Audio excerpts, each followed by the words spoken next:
Meron na mo, meron pagkakataon na.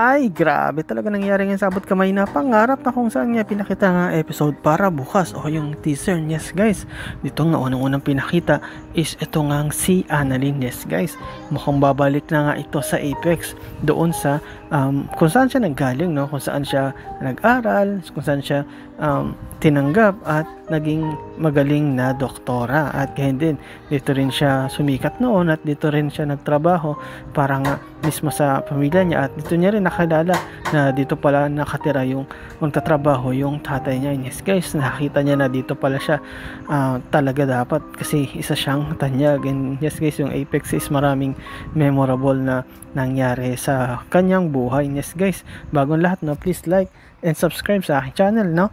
At yun nga guys, dito marami talaga nag-aabang kay Annalyn sa pagbalik niya, kahit nga itong mismong si Zoe na alam naman natin na kapatid niya sa ama, pero alam na din natin na kalaban niya to pero ngayon is nagbabait-baitan niya dito kay Annalyn, at lalong lalo na yung mga kaibigan ni Annalyn, yung mga tropa niyang marites, no, na siya mismo yung nagsabi is excited talaga sa pagdating niya at sa muli niyang pagbabalik dito sa Apex.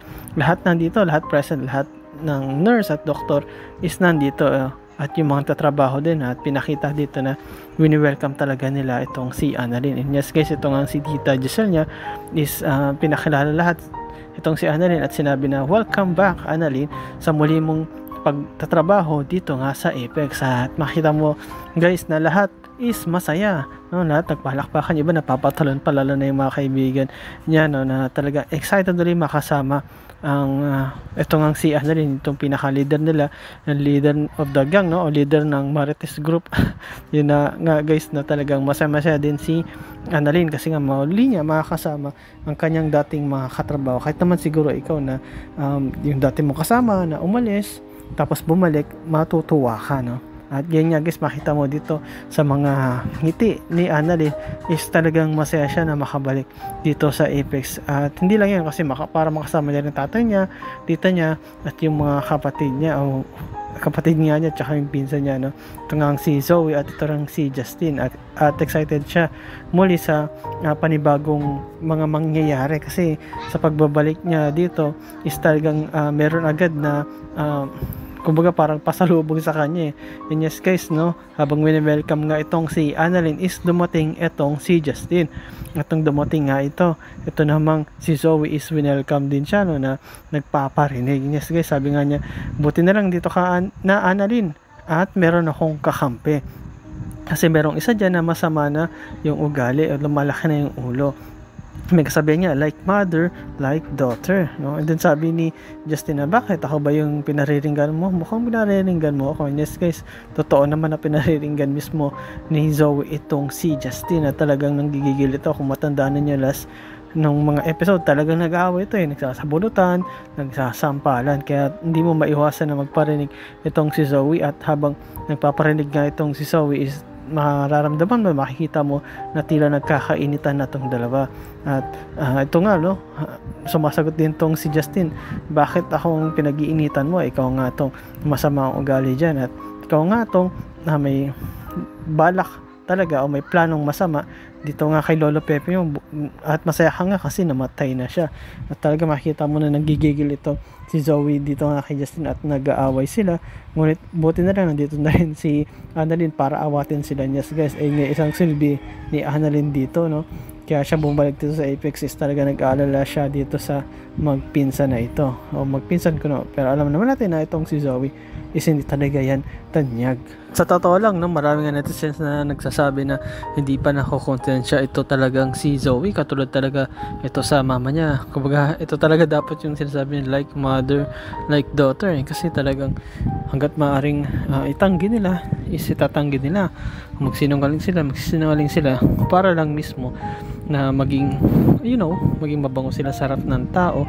At syempre ginagawa nila ito para nga magpatuloy na tanyag itong si Zoe, kasi nga kapag umamin ito, sigurado mawawalan siya ng trabaho. Ang pagiging doktora niya is din niya na yung magagamit, and at the same time hindi na siya kumbaga magiging mahirap na siya, hindi na siya maging mayaman, at sigurado na itatakpan siya ni RJ at lahat ng tanyag dahil hindi naman talaga siya totoo.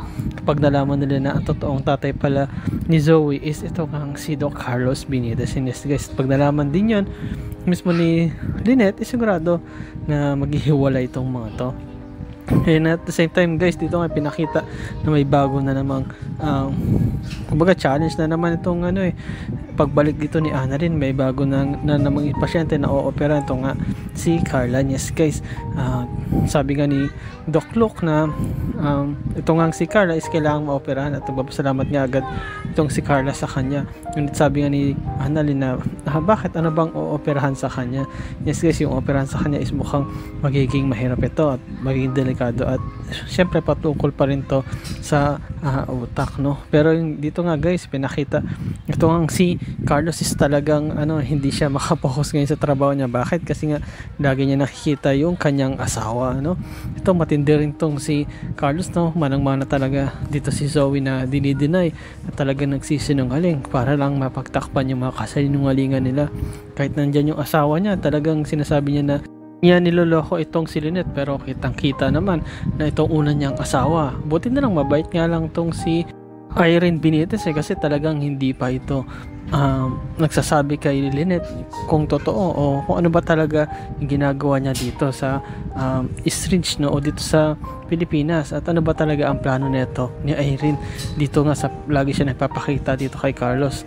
At ang tanong dyan, kailan kaya sasabihin ni Irene yung totoo kay Lynette, o malalaman ba ito ni Lynette, no? Kahit nga itong si Carlos nalilito, bakit sabi niya lagi ka nandito, ngunit sinabi ni Irene na nandito ako kasi nagpapacheck ako sa OB ko. And then sabi ni Carlos, sa dami-dami ng OB sa Pilipinas o hospital, bakit nandito ka?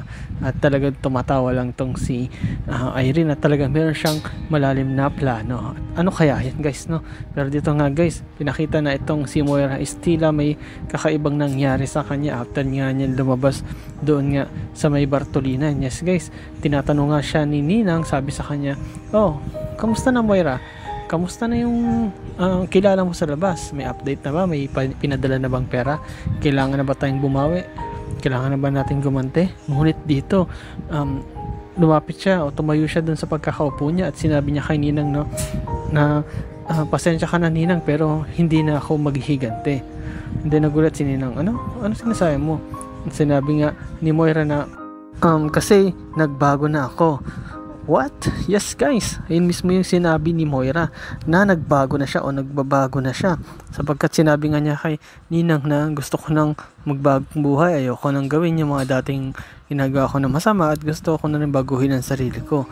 At nagulat talaga si Ninang doon sa sinabi ni Moira, kasi di rin siya makapaniwala, kasi ang alam niya is talaga masama ugali nito at gustong gusto nitong gumante. Pero after nga nung katagal-tagal niya dun sa Bartolina, ay ngayon sinasabi niya na gusto niya nang magbago at gusto niya nang bumait, kasi nga ayun lang siguro ang naisip na paraan nito ni Moira para mapaalis siya dun sa kulungan. Yes guys, alam naman natin na kapag naging mabait ka sa kulungan, yung parol mo is pwedeng bumaba. Yan. Yes guys, kapag nakita ng mga pulis na tila nagbabago ka, is pwede kang yung parol mo o yung length ng pagkakulong mo sa kulungan is pwedeng mapaaga yung paglabas mo. Pagka nakikita talaga nila na nagbabago ka o mabait ka o bumubuti yung ugali mo. Pero ang tanong dyan guys is, totoo ba na ito ngang si Moira is nagbago na? Totoo kaya itong pagbabago niya, o baka ginagawa nga niya lang ito para makalabas siya, or baka meron siyang iba pang pinaplano, no? Alam niyo naman si Moira is talagang marami niyang ginagawang mga kalokohan.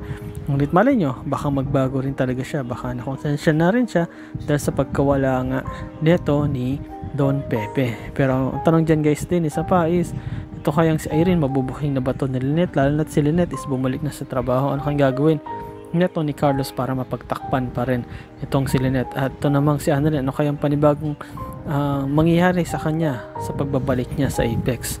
And yes guys, salamat sa panonood nyo sa aking channel, sa inyo pag-like, pag-comment at pag-share. At yun lang guys, ingat kayo palagi. Bye bye.